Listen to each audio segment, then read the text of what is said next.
Delhi cricket ने भारतीय cricket को काफ़ी बड़े खिलाड़ी दिए हैं और हाल फिलहाल में अगर दिल्ली क्रिकेट का स्ट्रक्चर देखें तो काफ़ी सुधार देखने को मिले हैं। डीपीएल जैसी प्रतियोगिता की शुरुआत हुई है और इस वक्त हमारे साथ बात करने के लिए हैं डीडीसी के सेक्रेटरी अशोक शर्मा जी। सर, आपका स्वागत है। लगातार जो दिल्ली क्रिकेट है एक आगे जा रहा है। डीपीएल जैसी प्रतियोगिताएं से काफ़ी नए खिलाड़ी आ रहे हैं जिन्होंने न केवल आईपीएल में लेकिन देश का भी नाम रोशन किया है। किस तरह से देखते हैं कि इस लीग की भूमिका को? देखिए, डीपीएल तो दिल्ली के बच्चों के लिए एक खेलने के लिए बहुत अच्छा प्लेटफॉर्म है। हर बच्चे का ये ख्वाब है कि आईपीएल नहीं तो डीपीएल ज़रूर खेला जाए। और जब से हमने अपना शेड्यूल दिया है दिल्ली के स्पेक्टेटर्स को, बच्चों को, एकेडमीज़ को, लोकल जो हमारे एफिलिएटेड क्लब्स हैं उनके बच्चों को, तो बड़ा उत्साह है उनमें।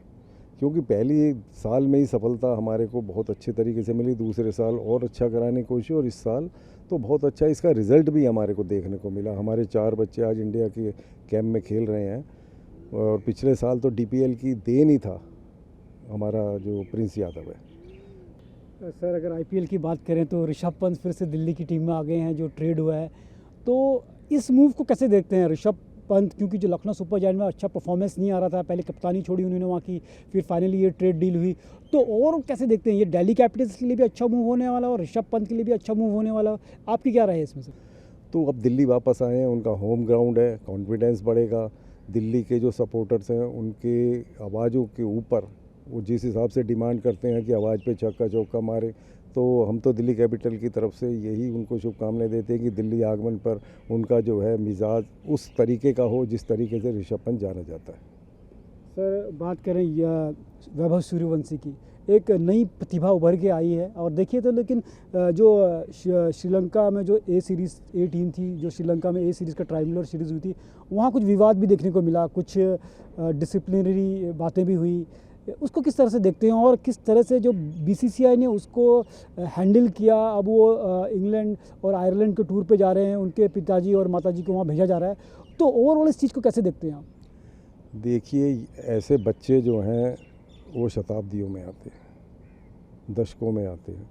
जिस तरीके का उसमें टैलेंट है, भगवान ने वो नेचुरलिटी उसमें दी है खेलने की। अभी वो बेबी बॉय है और उसको मैदान में इंडिया के साथ खेलते हुए श्रीलंका में या किसी भी अन्य देश में वो अनुभव भी नहीं है खेलने का। वो एक चाइल्ड दिमाग है उसका, और क्या चीज़ उसको समझ आती है और किस चीज़ पे उसने रिएक्ट करा ये तो वही जानेंगे। और बड़े अच्छे तरीके से हमारे मैनेजर जो इंडियन टीम के थे उन्होंने उसको हैंडल करा और हल्के हल्के उसमें समझ आ जाएगी। देखियो, मैच्योरनेस खेलने से ही बढ़ेगी। उसका स्वभाव जैसा है उसको ये हल्के हल्के पता चलेगा कि बाहर की दुनिया में जब आप अपने घर से निकलते हो तो बाहर किस तरीके से बर्ताव करना होता है, ये समय अनुसार ही उसको समझ में आएगा।